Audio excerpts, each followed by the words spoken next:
Eu costumo brincar onde eu vou e algumas vezes eu estou assim em ambientes, eu fico tão nervoso ali, porque eu sempre fico pensando, o que eu estou fazendo aqui? Por que me convidaram para isso daqui? E eu entendi algo do reino de Deus que é muito importante que todos nós entendamos. Tem um lugar especial no reino de Deus para você.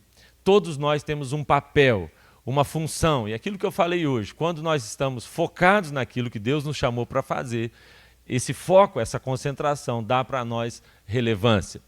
Então, eu acho que muita gente tem se perdido hoje tentando ser outra pessoa, tentando fazer o que não foi chamado para fazer. Sabe que no Brasil tem umas igrejas assim tão lindas. Não sei, pastor, se o senhor já conheceu a igreja do pastor Carlito Paz. Tem uma igreja lá, irmãos, em São José dos Campos. Pastor Carlito me levou lá. Eu fui na igreja dele. E ele falou assim, Cezinha, isso aqui é para te inspirar. Eu falei, mas não está dando certo não, pastor. Eu até agora só senti inveja do senhor, olhando essa igreja linda. A igreja parece um shopping, é enorme aquele negócio. Nós estamos lá no interior do Paraná, aí eu fui lá numa igreja em Curitiba, não sei quantos conhecem aqui, a PIB lá de Curitiba. O lustre deles dá para comprar a nossa igreja inteira. Cada poltrona deles dá para assim, construir uma igreja nossa. E aí eu vou lá na igreja do pastor Paulo Mazzoni, eu quero ser da igreja dele, eu queria ter uma igreja igual a dele. Eu vou lá no céu e eu fico pensando, irmão, se cada um de nós decidisse ser outra pessoa, não vai sobrar muito mesmo para o que Deus tem para fazer aqui. Então eu entendo que eu tenho um papel, cada um de nós tem uma função no reino de Deus, amém? Então não tente ser outra pessoa, viva aquilo que Deus tem para a sua vida, você vai ser muito, muito abençoado e vai abençoar muita gente. Creio nisso, dessa forma.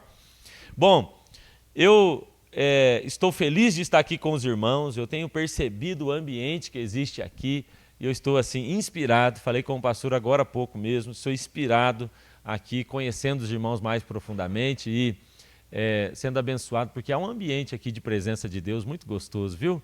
Que bom, parabéns, é o Ministério de Louvor também, a banda, tem sido uma bênção estar aqui com vocês.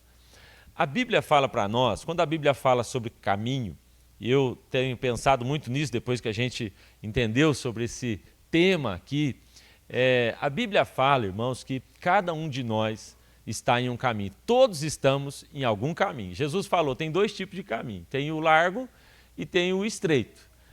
Em algum desses caminhos você está.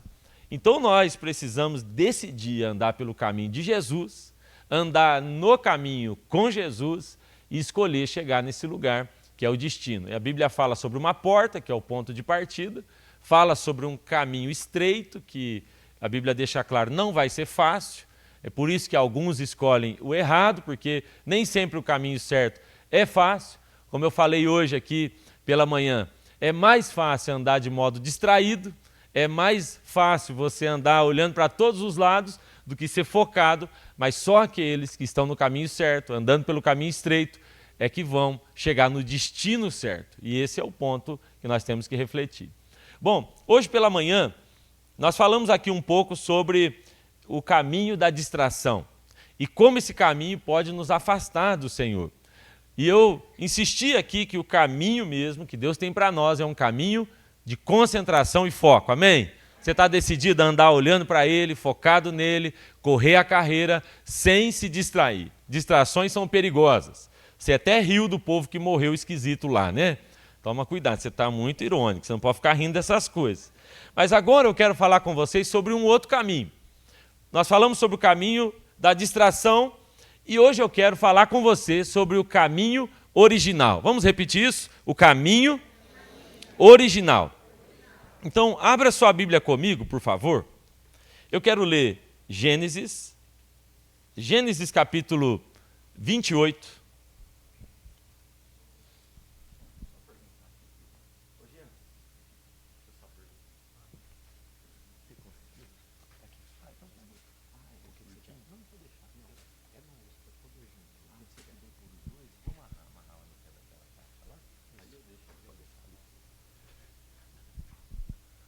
Amém, irmãos? Gênesis capítulo 28,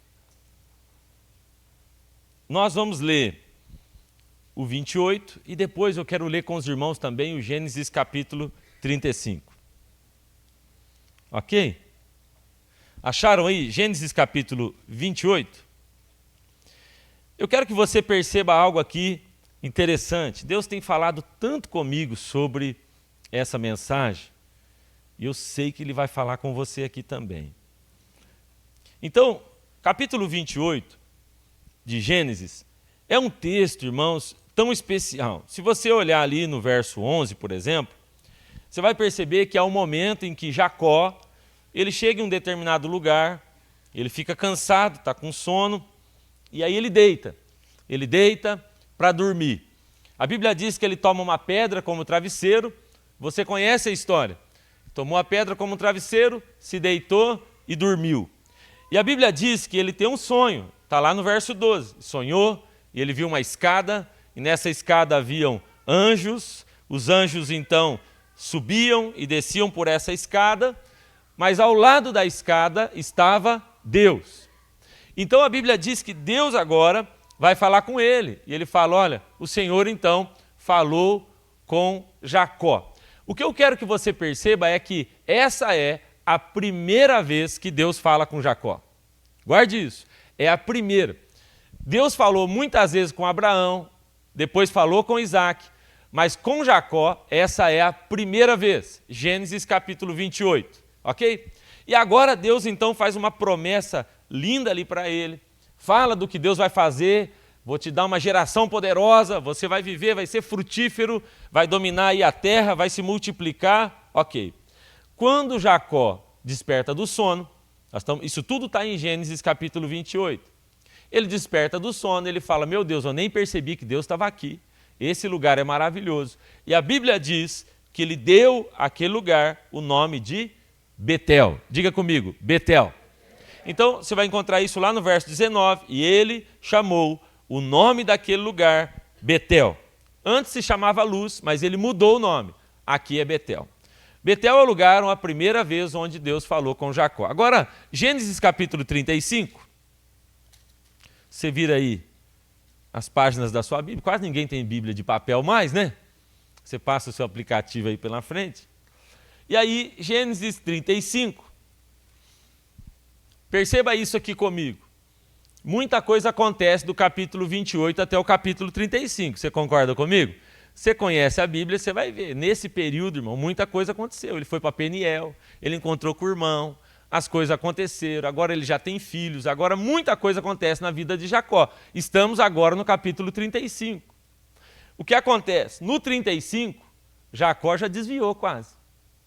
Aí a Bíblia diz assim, e Deus disse a Jacó, levanta-te e volta. Volta para onde? Volta para Betel. Deus agora está dando uma orientação para ele. Levanta e volta para Betel. E habita ali.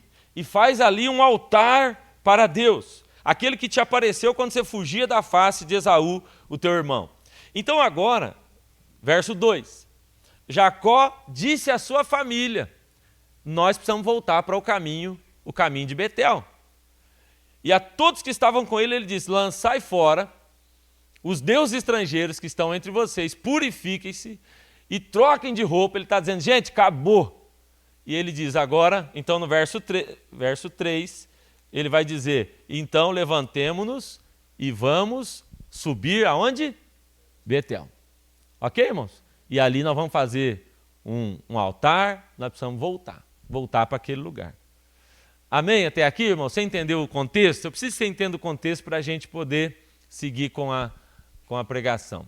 Bom, se você abrir sua Bíblia também, Apocalipse, capítulo 2, é só uma outra linguagem, mas também é a mesma mensagem. Apocalipse, capítulo 2. A Bíblia aqui está nos dizendo, está nos mostrando a respeito de uma igreja chamada Éfeso. E aí no verso 4, a Bíblia diz assim, todavia eu tenho contra ti uma coisa só, você deixou o teu primeiro amor. Fala comigo, primeiro amor. E aí ele vai dizer, mais ou menos está acontecendo com Jacó aqui. Lembra, portanto, onde é que você caiu, se arrepende e volta. volta a praticar as primeiras obras. Senão, não vai ficar bom para você. Eu vou vir e eu vou tirar o teu candelabro do lugar dele. Amém, irmãos? Só até aqui, eu imagino que você entendeu aqui a ideia, mas eu vou explicar um pouquinho mais para os irmãos. Que Deus ministre o nosso coração. Amém? Bom, irmãos, a Suelen, ela deu uma saidinha, ela precisou ir lá dar uma saidinha, fazer uma ligação, mas ela já está voltando. Suelen é apaixonada por flor. E tem uma flor que ela gosta demais, que é a tulipa. E eu sei que aqui nos Estados Unidos tem lugares que tem assim, plantações de tulipas, na Holanda eu vi também bastante, mas no Brasil não é muito comum. E até mesmo o clima nosso atrapalha bem, para ter tulipa lá é bem complicado. Mas aí as mulheres da nossa igreja, sabendo que ela gostava muito de tulipa, deram para ela uma tulipa de presente. Pensa essa moça feliz, Suelen alegre. Ganhei uma tulipa, veio me mostrar, era um vaso grande assim, e a tulipa ficava dentro, completamente dentro do vaso, de vidro, coisa mais linda. E ela falou, olha, ganhei a tulipa dos meus sonhos, e eu preciso da sua ajuda para cuidar dela. Eu falei, mas o que tem? É difícil cuidar, me ajuda. E aí nós vamos cuidar dessa tulipa, pastor. E ela viu na internet, porque a gente vai pesquisar no Google tudo, e ela foi lá. E ela tinha que regar essa tulipa com pedra de gelo, irmão, olha as ideias. Aí não, tem que pôr pedrinha de gelo. Aí colocava a pedrinha de gelo dentro da tulipa. Vamos cuidar porque ela gosta do frio. E aí nós estávamos ali cuidando daquela tulipa. E ela falou, e de noite ela tem que dormir na geladeira. Eu falei, não, aí já estão demais. Ai, meu Deus. Não, vou te ajudar. Aí vai. Só que o vaso era grande. E a nossa geladeira pequena. Então toda noite eu tirava aquelas gradinhas da geladeira, tirava manteiga para fora, o leite para fora azedando, mas a tulipa estava lá dentro dormindo. E eu pensava assim, Deus abençoe que ela morra logo. Aí. Eu vou fazer isso até quando?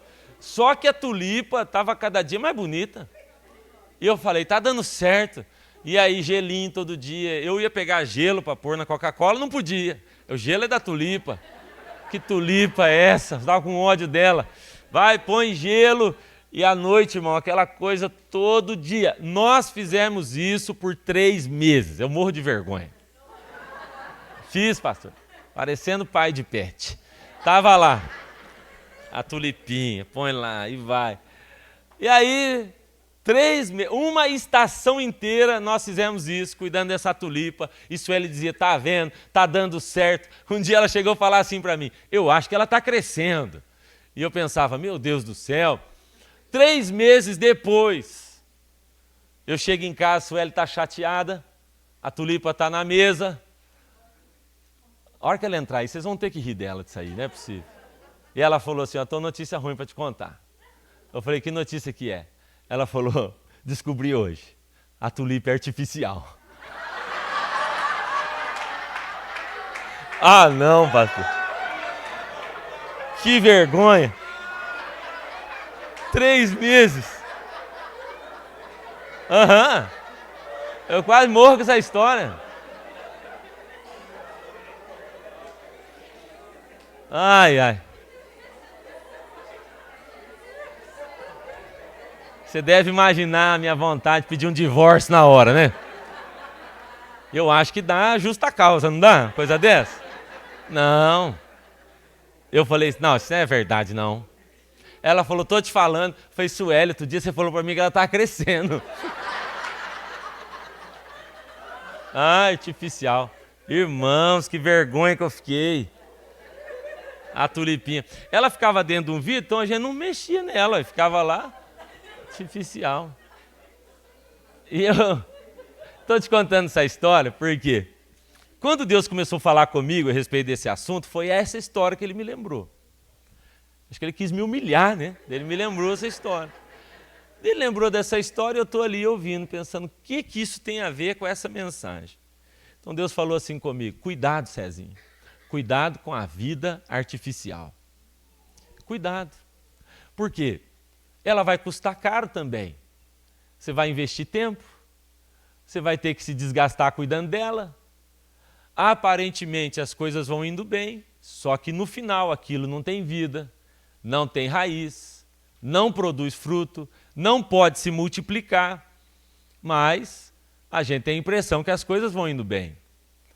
A gente corre o risco, irmãos, muito sério, de viver uma vida artificial, acreditando que estamos no caminho certo, e no final ter essa humilhação que eu passei, descobrir que tudo aquilo não era sério, descobrir que tudo isso era artificial. Eu não sei aqui nos Estados Unidos, mas lá no Brasil, o pessoal trabalha muito, eles não gostam que fala falsificação. Eles falam, é réplica.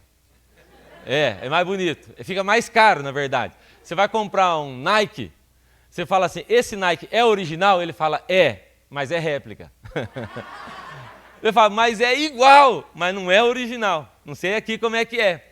E lá o nosso vem do Paraguai. Eles falam, é Nike, mas é do Paraguai. Então a gente sabe que é falso. Mas, irmão, passa batido, porque você olha, você tem a impressão que é original. Você tem a impressão que é verdadeiro. Você bate o olho, você tem a impressão que aquilo é genuíno, mas depois você descobre que não era. Você já deve ter conhecido alguém que você olhou e falou, é de verdade, essa família está sobre a rocha, esse pessoal aí é sério, e depois você descobre um absurdo naquela família, naquele ministério, com aquela pessoa. Você nunca decepcionou assim? O problema, irmãos, é que o genuíno e o falsificado são tão parecidos que a gente pode confundir. E aí a gente gastou a vida, a gente investiu tudo acreditando que aquilo era verdadeiro e no final você descobre, meu Deus, não me sobrou nada. Eu tinha vontade de tacar aquela tulipa na cabeça de alguém. Falsificado, gastou meu tempo, eu investi tudo ali e aquilo não era original. Nós temos que ter cuidado, irmãos, porque nós podemos e corremos o risco de desenvolver uma religiosidade, desenvolver nossos rituais, desenvolvendo isso, acreditando que estamos desenvolvendo a fé. Não percebemos muitas vezes que estamos desenvolvendo nossa mania religiosa, nossos ritos religiosos, e não estamos desenvolvendo salvação, é diferente. Como eu disse hoje de manhã, às vezes, distraidamente não percebemos que a própria religiosidade nos afastou do caminho correto. Então você vai encontrar na Bíblia, por exemplo, um texto que me assusta demais, que é Mateus capítulo 7, que ele vai dizer, em teu nome expulsamos demônio, em teu nome curamos enfermos, em teu nome nós profetizamos. Irmão, esse cara fazia tudo o que um grande avivalista faz, aparentemente. E a Bíblia diz, não, afasta de mim que eu não te conheço. Por quê? Guarde isso, ter resultado é diferente de ter fruto. Então tem muita gente tendo resultado e acreditando que esse resultado é e torna ele alguém original, alguém de fato verdadeiro, mas a Bíblia está dizendo que nós somos chamados para gerar fruto. Então o caminho correto faz com que eu seja e viva uma vida frutífera. Então, de repente, nós podemos estar confundindo resultado com frutificação. Porque aparentemente está dando certo a minha vida. Aparentemente, eu não tenho grandes problemas. Aparentemente, nós caminhamos aqui em um caminho correto. Resultado é diferente de frutificação. E nós temos que ter cuidado com isso. Olha só que interessante, como é fácil confundir o original com o falsificado, ou com a réplica. A Bíblia diz que um dia Moisés se demorou no alto do monte. E ao demorar no alto do monte, o povo fala, gente, Moisés está demorando. Vamos nós fazer um negócio aqui? Vamos produzir uma réplica. Não vai ser original, mas o povo vai aceitar. Quem olhar de fora não vai entender. E aí veja só, eles começam um culto, é uma réplica, mas é um culto. E eles vão fazer. A Bíblia diz que tinha pastor, tinha um pastor. Arão era um bom pastor, tinha pastor. Diz que tinha até louvor, porque diz que Josué ouviu alarido de festa. Tinha oferta, e a oferta foi boa, hein, pastor? Porque a Bíblia diz que eles deram ouro, cada um ia tirando ouro. Fizeram um bezerrão, lembra do bezerro? Fizeram um bezerro. Sabe o que é pior? Existe uma palavra para Deus, no hebraico, que eles nem usam, eles nem repetem essa palavra. Os judeus nem repetem, porque é uma palavra santa. Quando eles acabaram de fazer o bezerro, Eles mesmos que fizeram aquele bezerro disseram, esse é Deus. E usaram a palavra Iavé, usaram a palavra santa para apontar para aquele bezerro. Sabe o que eles estão dizendo? Nós criamos o nosso culto artificial. Temos um pastor, não é Moisés, mas está aqui. Temos música, não é adoração a Deus, mas é música. Temos até um Deus, nós chamamos ele de Deus, não é só um bezerro. Temos até ofertas, mas nada daquilo era original. Quem está entendendo, diga amém. Então, irmãos, é fácil a gente ter e viver essa confusão, e acreditar, e caminhar, e levar a nossa vida assim até o final, e só descobrir no final que aquilo não era verdadeiro. Eu acho interessante que quando Paulo vai falar de Moisés, ele fala assim, nós não somos como Moisés. Talvez se alguém tivesse ouvindo Paulo lá na época, falando, nós não somos como Moisés, talvez alguém ia rir dele, falar, claro que não é, que Moisés é o top e você não é nada. Mas Paulo fala, não. A expressão que Paulo usa é a seguinte, eu não sou como Moisés, porque Moisés colocava um véu. Moisés fingia que aquilo na vida dele não estava acabando. É o que Paulo vai dizer. Ele colocava um véu e ele fingia que o que era transitório não havia passado. Algumas pessoas acreditavam que Moisés usava o véu para que a luz do seu rosto não matasse as pessoas. Mas Paulo diz, não. O que ele fazia era esconder, porque a luz sumia.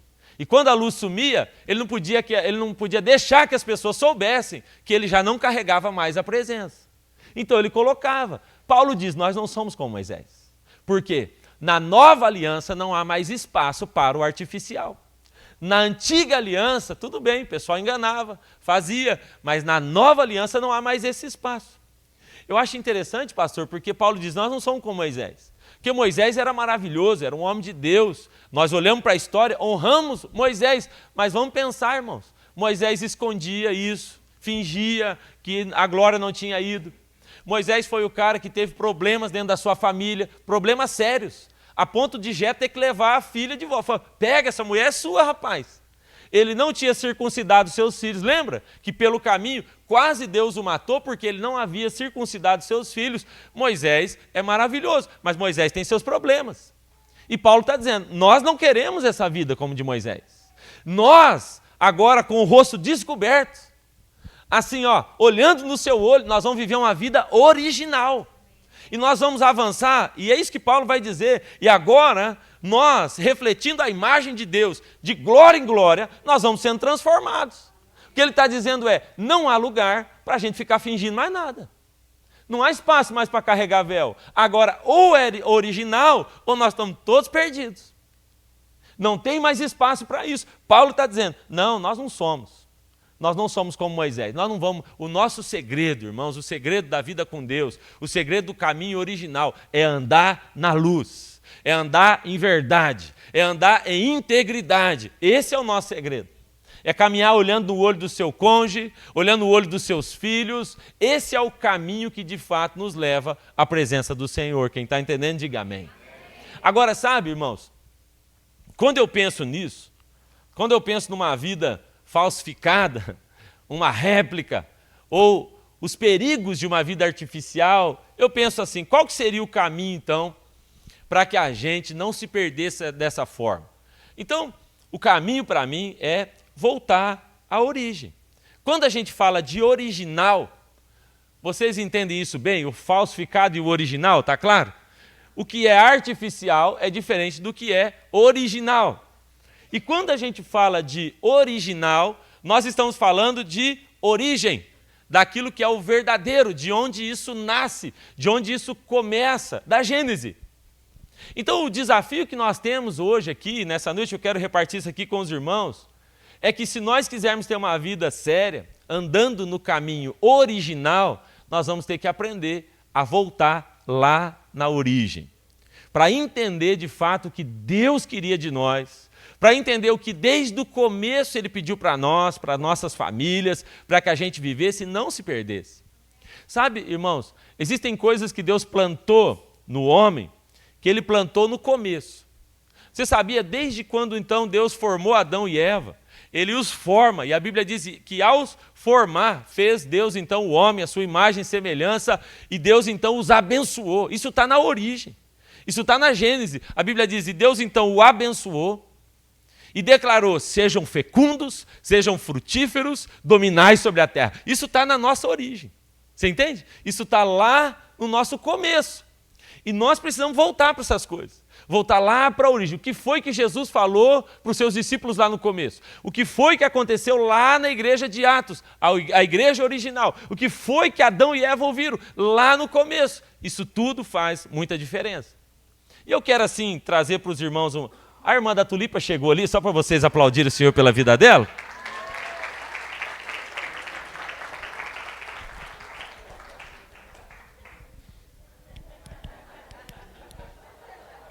Faça essa vergonha comigo aqui, por favor.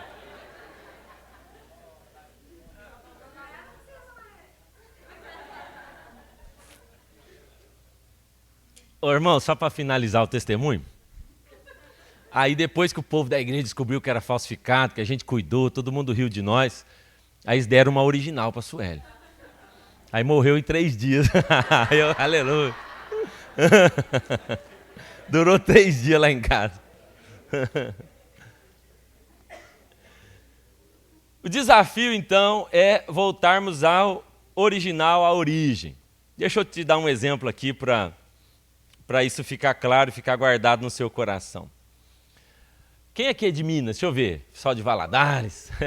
Ô, mas tem mineiro demais aqui, ué? Muito mineiro aqui. Que bom. Então, se você é mineiro, você sabe um pouquinho, talvez, da história ali de Minas. Conhece ali Ouro Preto, Mariana.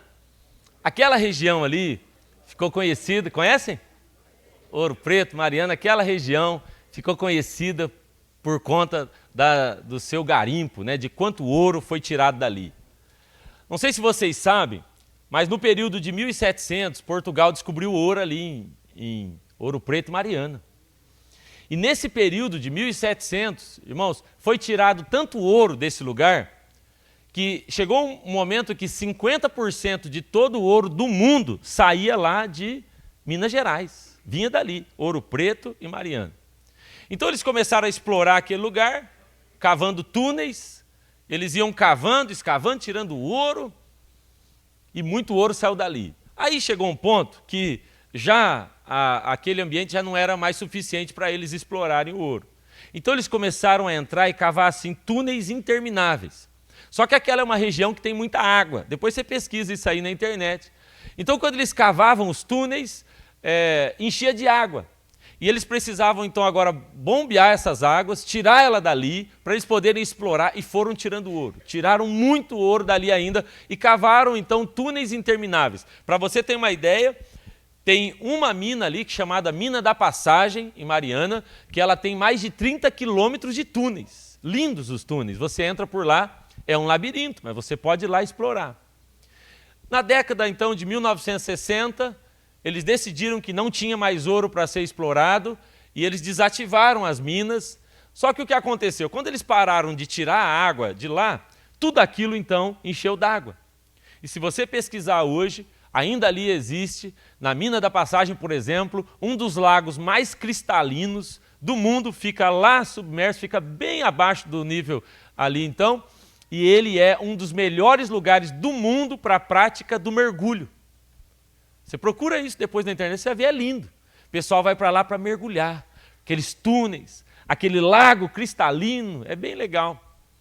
O que aconteceu? O povo começou a ir para lá para mergulhar, estavam mergulhando, só que aqueles túneis eram labirintos. Então o pessoal ia mergulhando e de repente o oxigênio ia acabar e eles tentavam voltar, não conseguiam. Muitas pessoas morreram ali explorando aquelas minas, tentando mergulhar. Então eles criaram uma regra, eu pedi uma ajuda aqui para o Jean. A regra é a seguinte: se você quiser mergulhar ali nas minas de Belo Horizonte, de Minas Gerais, na Mina da Passagem, ali em Ouro Preto e Mariana, então você é obrigado a amarrar uma corda no seu ponto de partida. Lembra que eu falei? Lá no seu ponto original.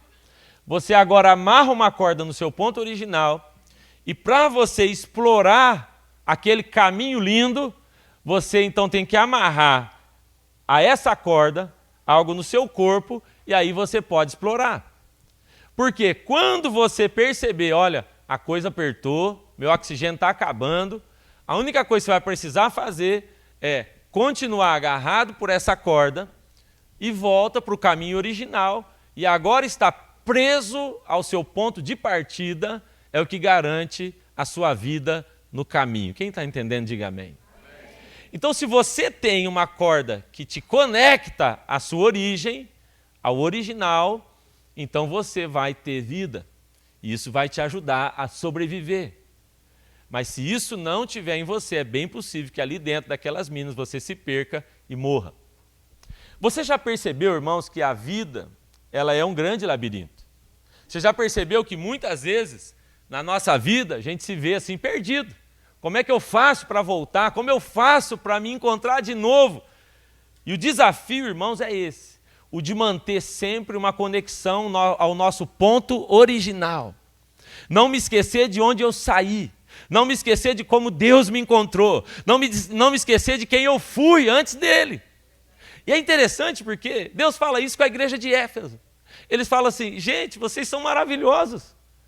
Eu não tenho problema com seus cultos, com suas conferências. Não, vocês são maravilhosos, vocês fazem GP maravilhosamente. Quando ele fala com a igreja de Éfeso, ele diz, vocês são demais, vocês questionam aqueles que dizem que são apóstolos e não são, é maravilhoso. Eu tenho uma coisa contra vocês, só uma.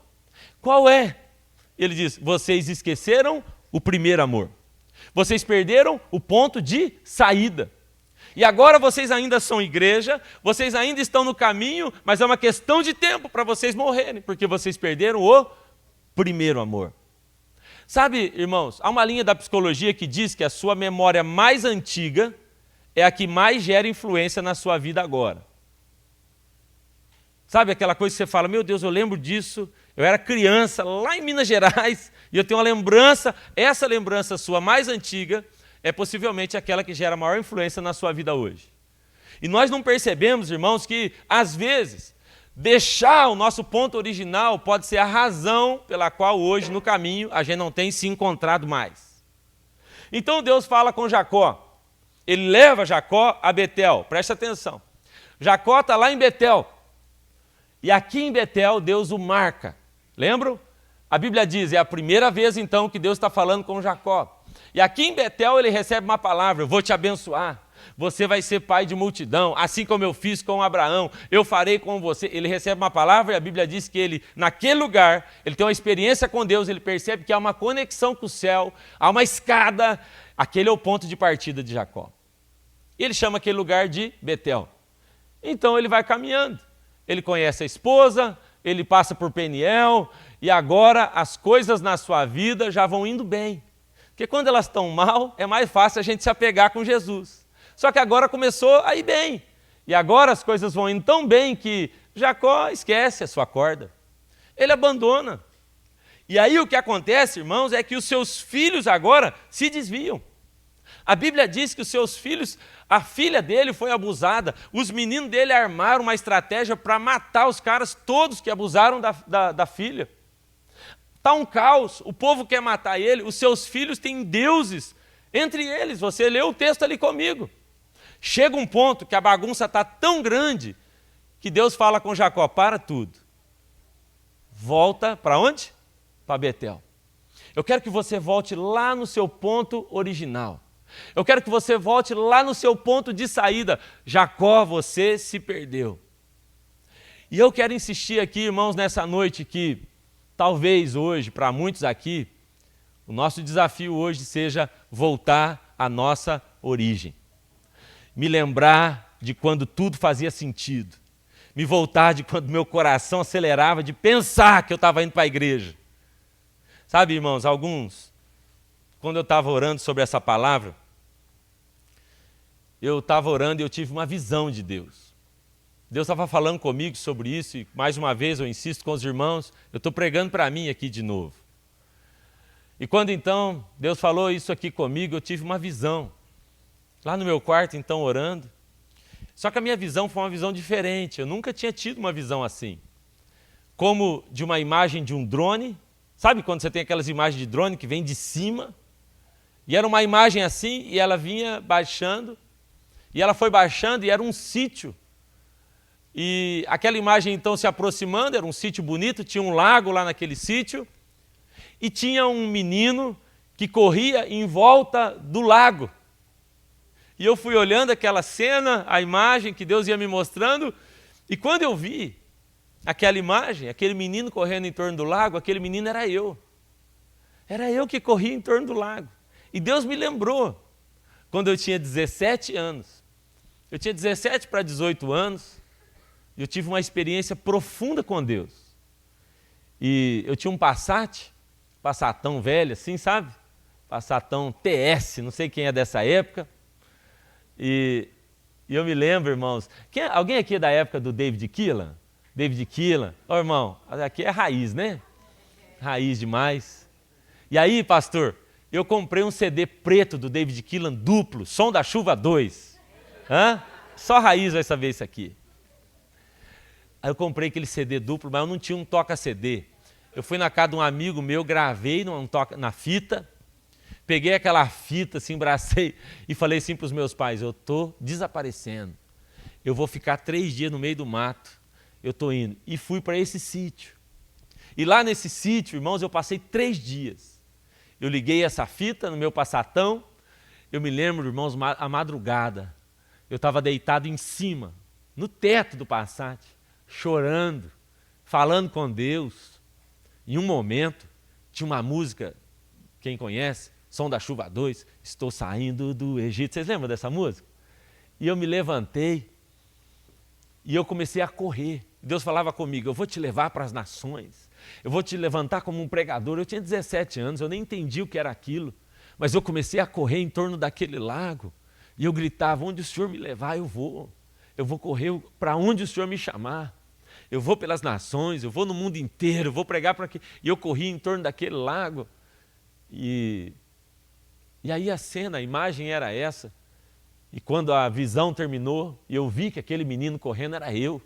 Correndo, chorando e gritando a Deus, eu vou fazer. Quando terminou, Deus falou comigo. Cezinha, é desse coração que eu tenho saudade. É disso aqui.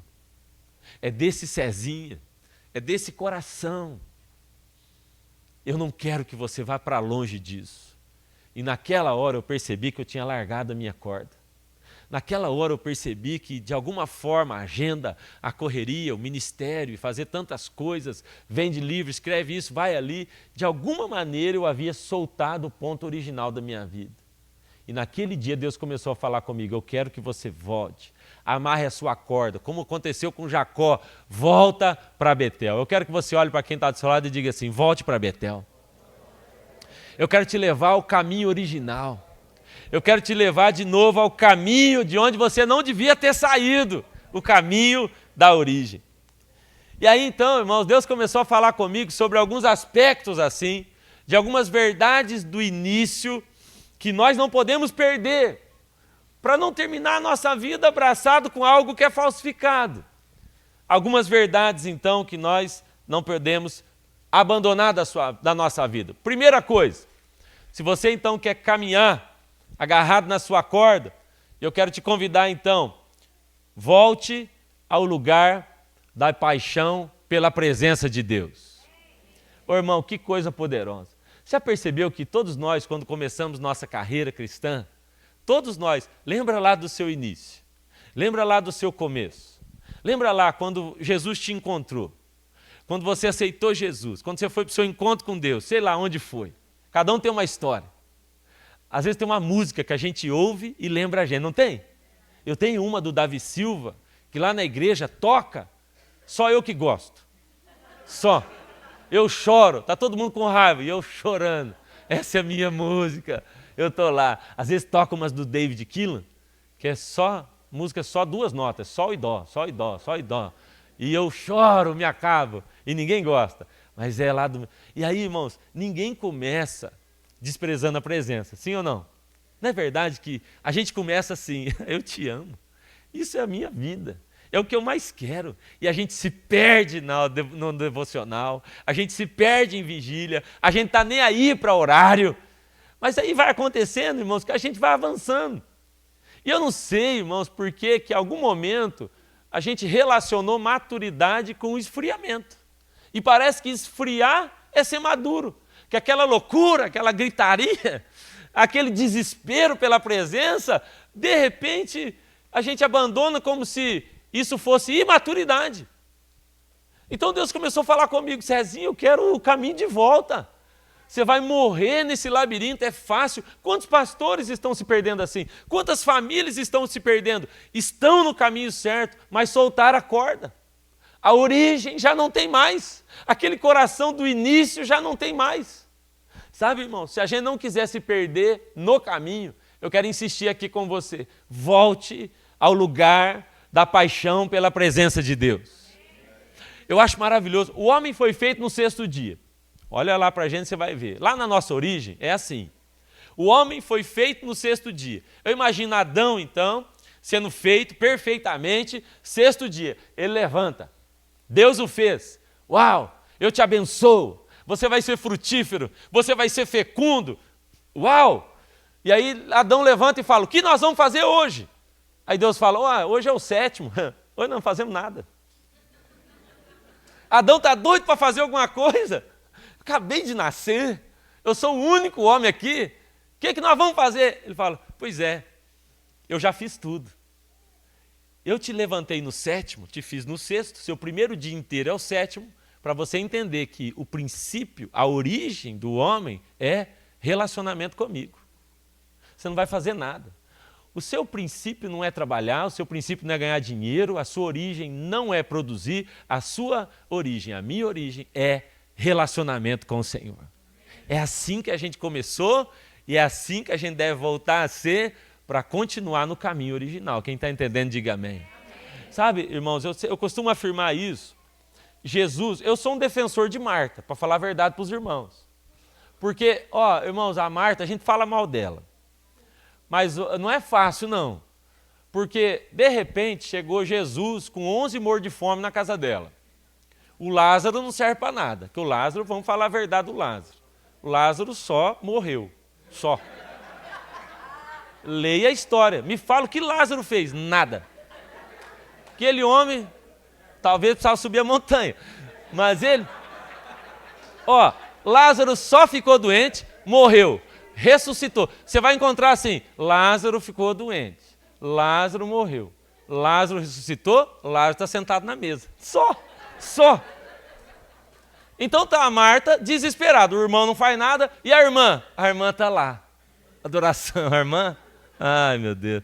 E aí eu tenho dó, porque Maria está nesse tipo, Lázaro só deu trabalho, e eu defendo Marta. E aí, só que Jesus chama a atenção dela, ele fala: Marta, Marta, você está atarefado com tanta coisa, uma só é importante. Escute isso, por favor. Jesus não tem problema com o que Marta faz. Jesus não tem problema com você correr no seu dia, trabalhar, e eu sei que aqui vocês trabalham bem mais que nós lá no Brasil. E aí vocês correm, fazem muita coisa, parabéns. Jesus não tem problema com isso. Jesus não tem problema com o que a gente faz, ele tem problema com o que a gente deixa de fazer. Você entende? Então o problema não é você ir para a academia, o problema não é você trabalhar demais, 20 horas por dia, esse não é o problema é que você deixou de fazer o que devia ter feito. Esse é o problema. Jesus não tem problema com o que nós fazemos, o problema dele é com o que deixamos de fazer. Então a pessoa fez tudo e no fim do dia fala: hoje eu não tive tempo de orar. Fala: peraí, irmão, você devia ter começado assim. Hoje eu não tive tempo de ler a Bíblia. Não, irmão, você não devia ter tido tempo, era para trabalhar. Era isso aí, era seu começo. E aí nós temos uma dificuldade. Sabe, nós escrevemos um livro chamado Deus é Suficiente. Eu não trouxe ele, eu acho que não veio, mas esse livro nós escrevemos dessa forma. Deus falou comigo: eu não quero que você coma mais. E eu fiquei então em jejum por um período. E ele me disse: então agora você vai comer um pedaço de pão e um pouquinho de suco todos os dias. Eu consagrava a ceia, Suelen muitas vezes fez comigo, consagrava a ceia, tomava e seguia meu dia. Isso foi assim por muitos dias, longos dias, eu não me lembro quanto tempo exatamente. Mas o tempo foi passando e Suelen, ela morre de inveja de mim. Ela morre de inveja porque ela fala assim: você jejua meia hora e já perde meio quilo. Ela tem inveja. Porque normalmente quando eu jejuo, é verdade, eu fico com fisionomia estranha, eu emagreço mesmo, só que o olho fica fundo, o Sueli falou. Só que nesse período, irmãos, eu só comia um pedacinho de pão, um pouquinho de suco, e eu jogava futebol, eu corria, eu viajava, eu pregava, e dias, e eu estava melhor do que no começo. Não tive nenhuma mudança no meu peso, na minha fisionomia. E um dia Deus falou, agora para e escreve a mensagem. E a mensagem é, Deus é suficiente. Ele me disse, tudo que você precisou foi de uma pequena porção da minha presença. Isso te sustentou para fazer tudo o que você precisava. Escute o que eu estou dizendo, irmãos, nós temos que voltar para o lugar da paixão pela presença de Deus. Amém, irmãos? É nesse lugar que nós voltamos, lá na origem, que nos faz acertar o caminho e não desviar dele. Quando nós perdemos a paixão pelo Senhor, nós nos perdemos no caminho. Você pode até estar no caminho ainda, mas se a sua paixão por Deus mudou, se a sua paixão pela presença dele já não é mais como era lá no começo, então, irmãos, é uma questão de tempo para a gente se perder nesse caminho. Escute o que eu estou dizendo. Volte à origem. Se precisar, volta a ouvir uns David Keelan, sabe? Precisar, volta a ouvir lá. A minha mãe fala que a música dela era Foi um Minuto Só. Você sabia essa, pastor? É do seu tempo, sim, pastor. Conhece, não? Amém, irmãos?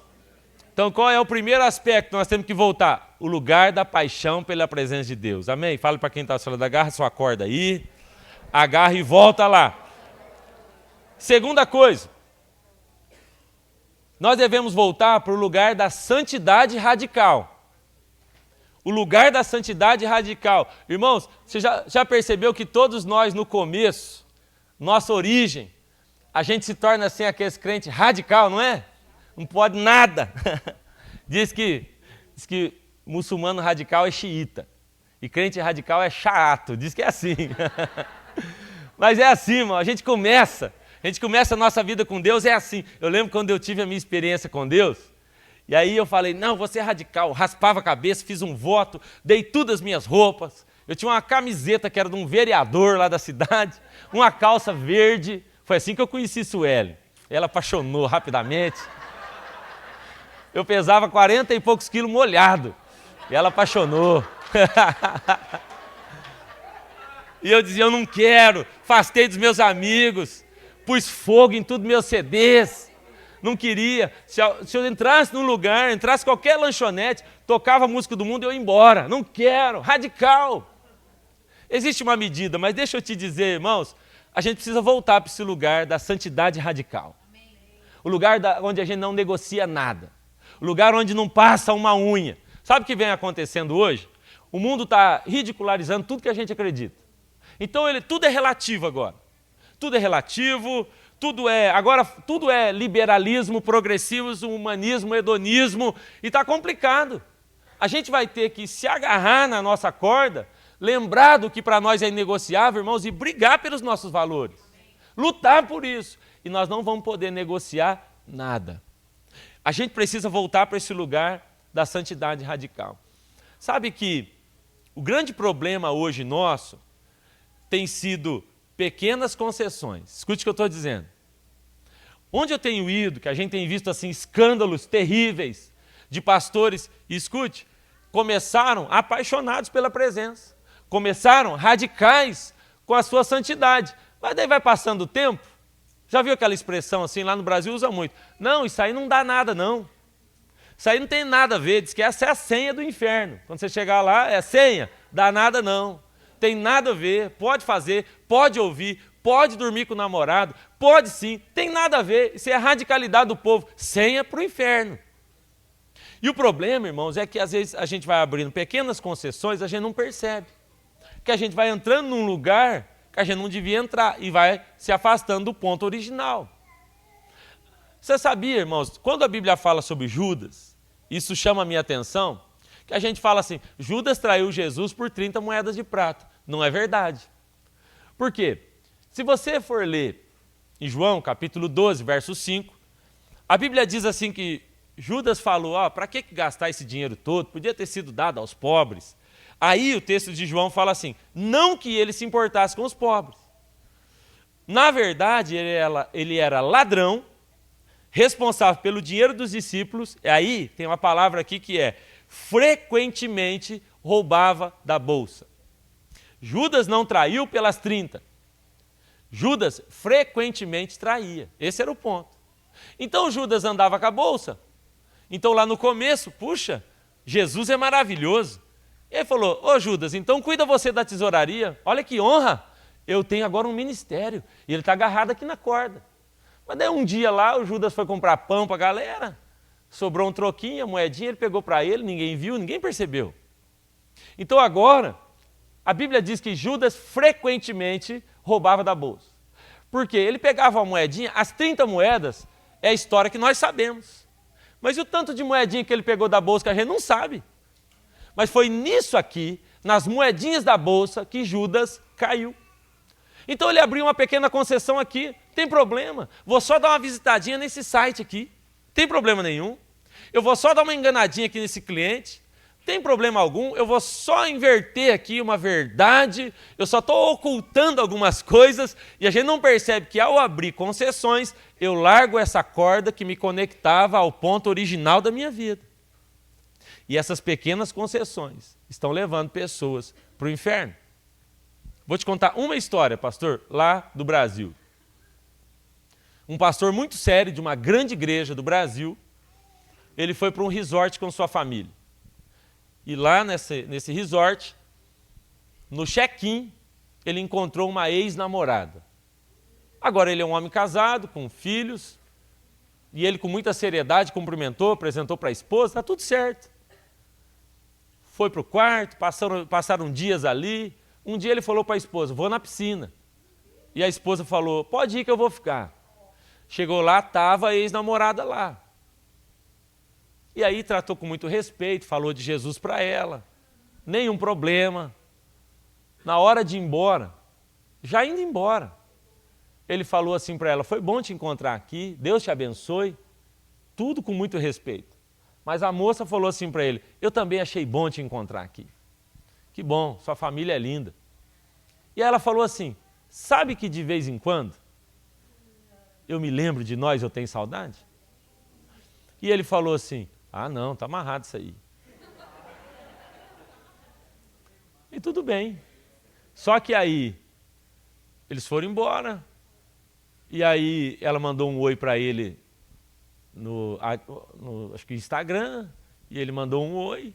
Eu vou resumir para você a história. Essa igreja hoje está arrebentada, pedindo ajuda, procuraram até alguns amigos nossos. Esse pastor está, junto com a amante, abandonou a família toda, uma pequena concessão.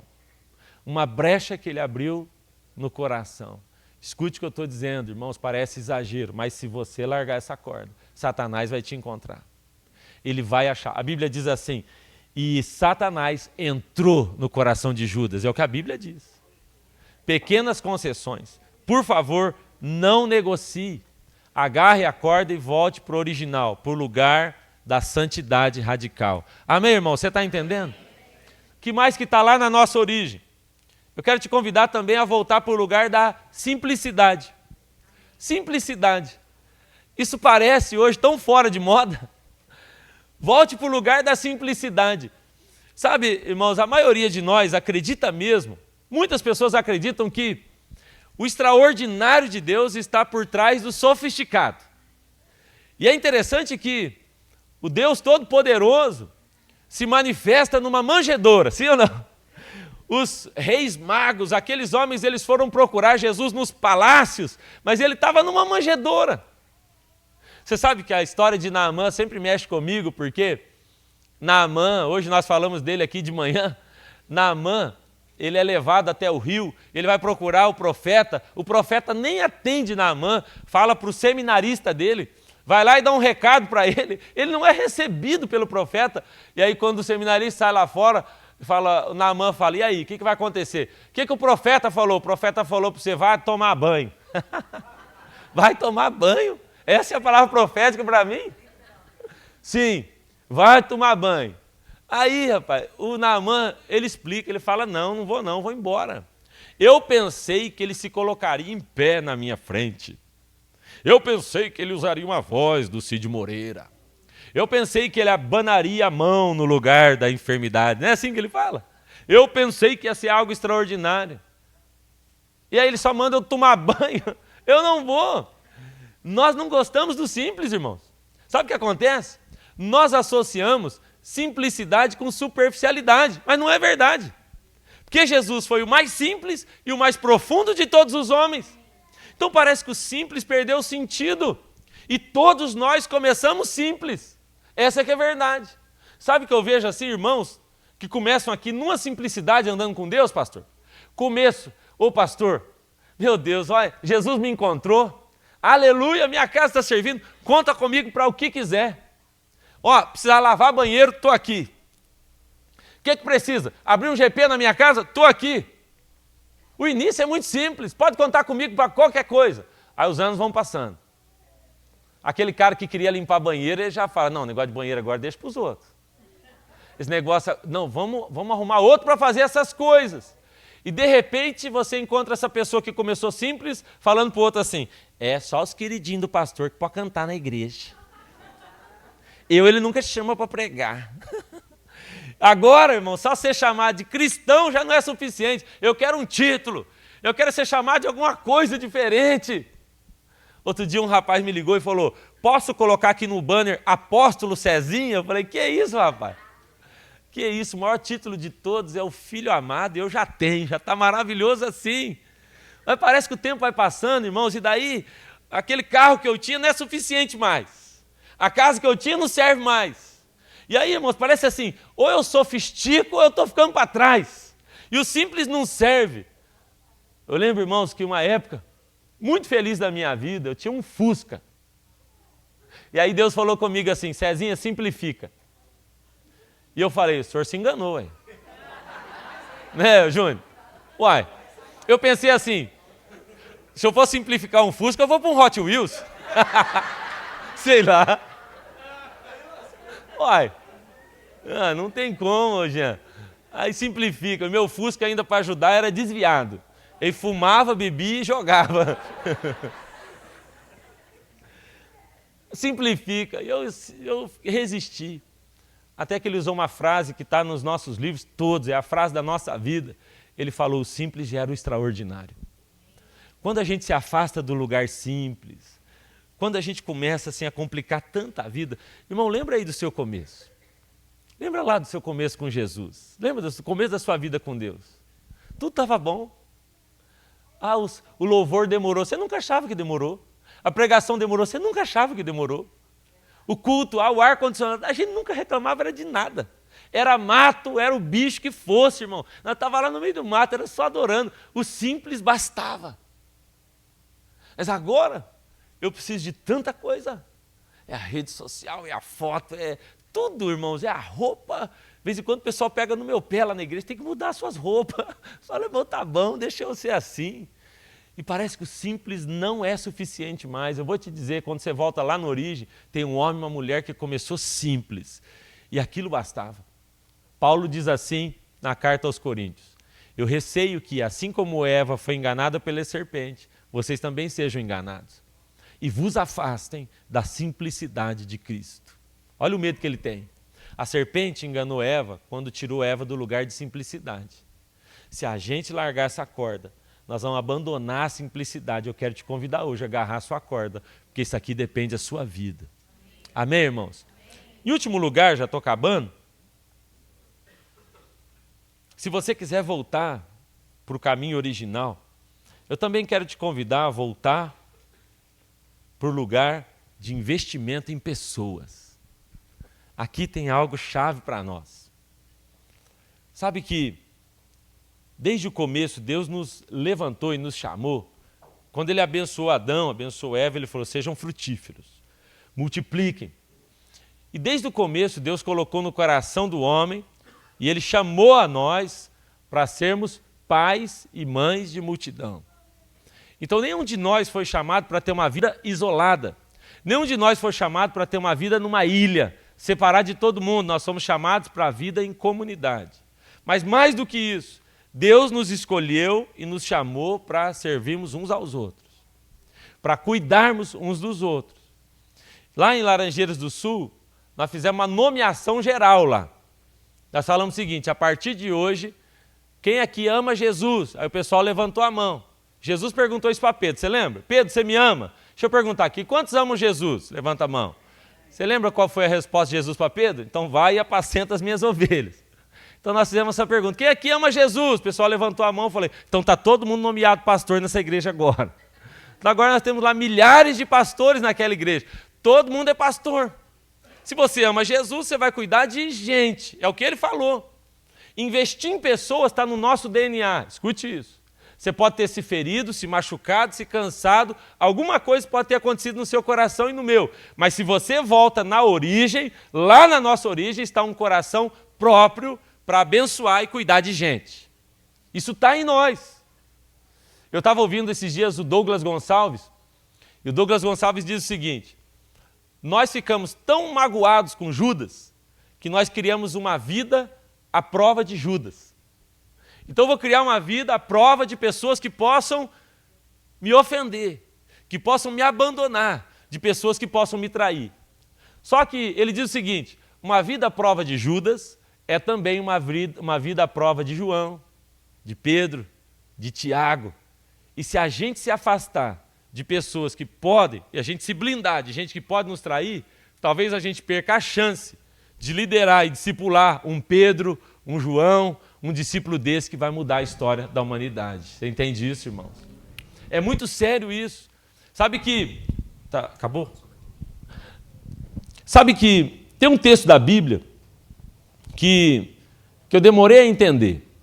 E o texto é assim: os lobos têm os seus covis, os pássaros têm os seus ninhos, mas o filho do homem não tem onde reclinar a cabeça.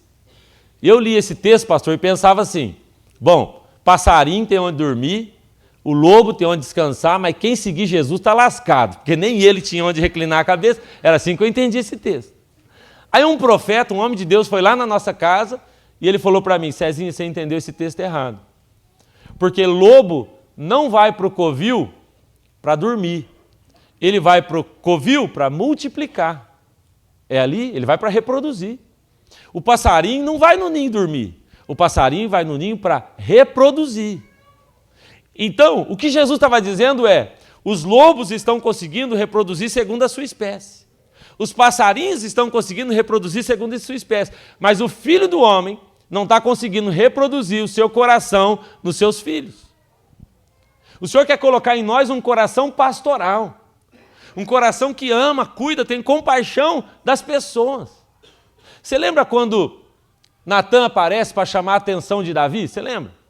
Ele vai conversar com Davi, porque Davi se perdeu. Davi soltou a corda, em algum momento Davi soltou aquela corda. Mas quando Natan vai chamar a atenção de Davi, ele fala do quê? Ele diz assim: olha, Davi, vou usar um exemplo. Ele conta uma história. Tem um homem que tinha um monte de cabritinha e tem um que só tinha uma. Mas esse recebeu uma visita. Em vez de ele matar das muitas que ele tinha, ele foi lá e matou a única daquele pastor que só tinha uma.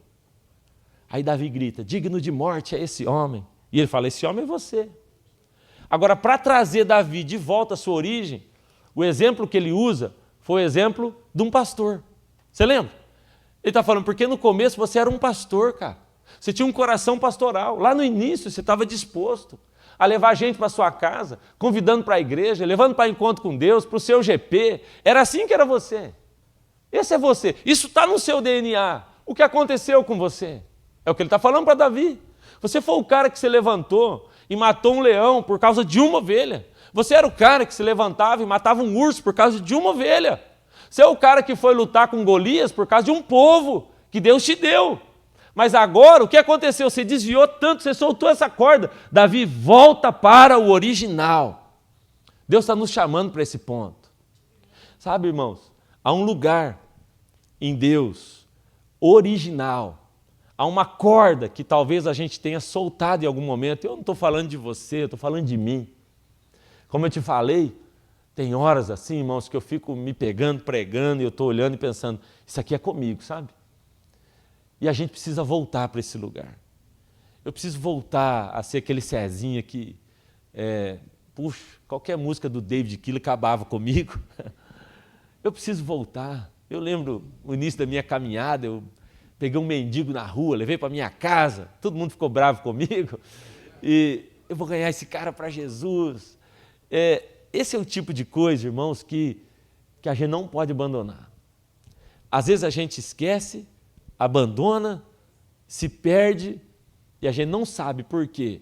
No meio da caminhada, a gente olha para aquilo que está na nossa frente, descobre que é artificial e aí fica completamente envergonhado, como eu fiquei, decepcionado. Falei, meu Deus, isso era falsificado desde o começo. Vai ter muita gente assim naquele dia, sabe? No dia final, porque soltou a corda. Eu quero te convidar hoje, assim como aconteceu com Jacó, eu quero te convidar hoje a voltar para Betel, voltar para o começo, voltar para o lugar do amor, o lugar da paixão, o lugar da santidade, voltar para aquele lugar onde tudo era simples e fazia sentido. Eu quero te convidar a voltar para esse lugar junto comigo, agarrar sua corda e voltar ao caminho original. É o caminho que nos leva direto à presença dele. Amém, irmãos? Vamos orar? Fica de pé, por favor.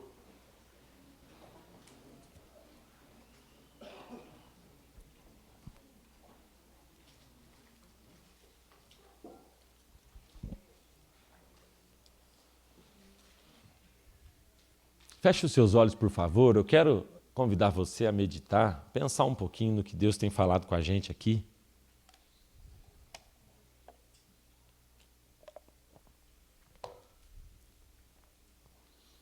Uma vida artificial vai ser mais fácil.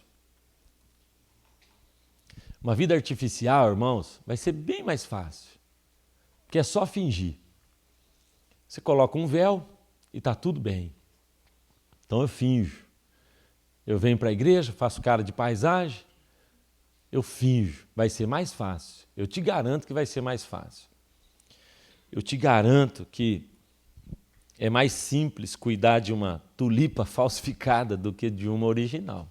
É bem mais difícil. É bem mais fácil cuidar da falsificada, da artificial. Mas eu te garanto também que isso não vai gerar fruto, isso não vai gerar raiz, isso não vai poder multiplicar. O Senhor está nos chamando a voltar direitinho para Ele. Voltar para Ele, para a origem. Toda vez que eu penso no meu começo, toda vez que eu penso no primeiro amor, eu quero confessar aos irmãos, essa é assim a minha missão de vida. Esse tem sido o desafio da minha vida. Correr a carreira, fazer tudo que Deus tem me chamado a fazer, viver tudo que Ele tem para mim, mas o meu grande desafio é não largar da corda. É me lembrar do Cezinha lá do começo, que foi salvo por Jesus, que foi arrancado no meio da lama, aquele que estava com a vida completamente perdida e Ele me encontrou. Nós não podemos esquecer da nossa origem, esquecer de onde a gente saiu. Nós não podemos esquecer. E hoje eu quero te convidar, volta para Betel. Volta para Betel. Lembra aí o que foi que Deus te falou lá no começo, as promessas que Ele fez para você e para sua casa lá no começo, as promessas que Ele fez para o seu ministério. Talvez você já até abandonou elas. Tem coisas que você assim, até se esforçou para esquecer, parece que já foi há tanto tempo, nada acontece, a gente larga a corda, a gente abandona coisas que Deus não nos mandou abandonar. Ali, naqueles labirintos de Minas Gerais, muita gente morreu porque soltou a corda. Tem muito crente morrendo porque soltou a corda no caminho, soltou, perdeu a raiz, perdeu o original, mas nessa noite eu quero te convidar assim a se arrepender junto comigo e voltar para o original. Quando o simples era suficiente, quando você e sua Bíblia pareciam uma só pessoa, quando você vivia grudado nela, quando aquele foninho não saía do seu ouvido, sabe? Você só queria ouvir louvor, adoração.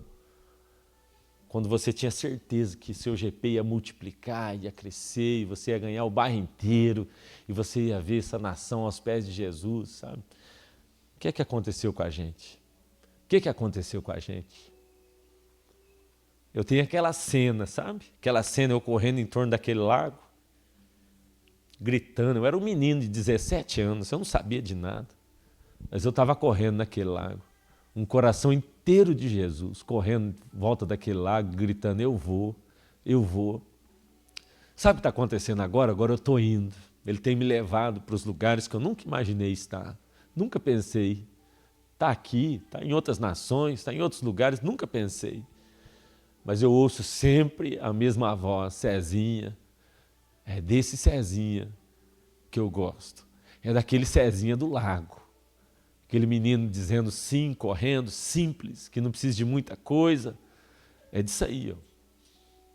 A gente não percebe, irmãos. A gente não percebe, a gente vai ficando mala.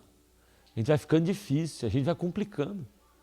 E aí a gente vai crescendo, ao invés da gente ficar maduro e resolvido, aí tudo ofende. Tudo é ruim. Aí as coisas começam assim, ter uma facilidade para nos ferir, nos machucar e nos tirar do caminho. O que está acontecendo? O que acontece é que a gente largou a corda. A gente abandonou. E a gente vê assim, crente, com tanto conhecimento bíblico, com tanto potencial, já podia ser um pastor, já podia estar cuidando de um monte de gente, mas ainda precisa de cuidado, porque soltou a corda, está se afogando o tempo todo. Tudo distrai, tudo leva, e eu te garanto, a vida é um grande labirinto. Você está numa nação poderosa, mas que tem seus labirintos. O Brasil tem os seus labirintos, é fácil. Eu estou vendo muito crente, muito pastor, muito líder morrendo porque soltou a corda. Esqueceu que lá no começo era agarrado com Jesus, era por isso, aquela paixão por Jesus se perdeu. E agora o camarada está totalmente perdido. Coisas que ele falou, nunca vou fazer, começou a fazer. Nunca vou negociar, começou a negociar. A vida com Deus é sobre manter vivo o primeiro amor. Ele falou, quero te convidar a arrepender, arrepende. Igreja de Éfeso, arrepende e volta. Arrepende. Por que ele mandou arrepender? Porque é pecado. Se não fosse pecado, ele não mandava arrepender, mas ele falou, arrepende. Eu acredito que nessa noite a gente podia ter um primeiro momento assim de pedir perdão. Eu queria insistir aqui, se você pode, irmãos, a gente podia ajoelhar. O que você acha? A gente podia ajoelhar. Se você ficar à vontade com isso, e até quiser vir aqui para o altar, mas talvez a gente pudesse ajoelhar e pedir perdão a Deus, pedir a Ele para nos levar de volta. Eu acredito mesmo, irmãos, que o Senhor quer produzir algo aqui com a gente. O Senhor quer deixar uma corda esticada aqui nesse altar, para quem está decidido a voltar. Para você que diz, eu não quero mais me perder. Eu vou insistir, irmãos, que eu não acho que você está no caminho errado. Eu não acho que nós aqui hoje estamos falando de caminhos errados. Eu acho que nós estamos no caminho certo. O problema é que talvez no caminho certo distraímos. E talvez no caminho certo soltamos a corda. E agora as coisas foram ficando pesadas. E aquilo que era tão prazeroso para você ficou pesado. E aquilo que você fazia com tanta facilidade, de repente, está sendo tão difícil de ser feito. Coisas que você fazia, você ficava horas ali, agora é pesado no seu coração. Então quero te convidar, antes de mais nada, como foi orientada a igreja de Éfeso, a orientação foi, se arrepende. Se arrepende e volta. Então, de joelhos, eu quero te convidar a ter um momento aí de oração e falar com Deus, me ajuda. Me ajuda, Senhor, eu te peço perdão. Eu me perdi, eu me afastei mesmo. Eu já fui mais apaixonado, eu já fui mais dedicado. Eu me perdi. Eu não vi, Pai, eu não percebi que eu estava criando ali, cuidando, cultivando algo artificial na minha vida. Eu não quero mais. Eu não quero mais. Vai ser fácil se perder, irmãos. Mas hoje o Senhor está dizendo para nós, volta, pode voltar. Volta, volta ao original. Volta, Jacó. Deu errado, Jacó. Volta, vamos lá. Vamos agarrar a corda de novo. Arrepende e volta às primeiras obras. Peça perdão ao Senhor. Peça a Ele, Senhor, me dá de novo aquele coração tão apaixonado, tão entregue que eu tive. Eu me lembro de quando eu tinha. Eu me lembro quando as coisas eram simples para mim, quando nada podia me afastar do Senhor, quando os meus olhos eram só seus. Em nome de Jesus, ore agora e peça perdão a Ele.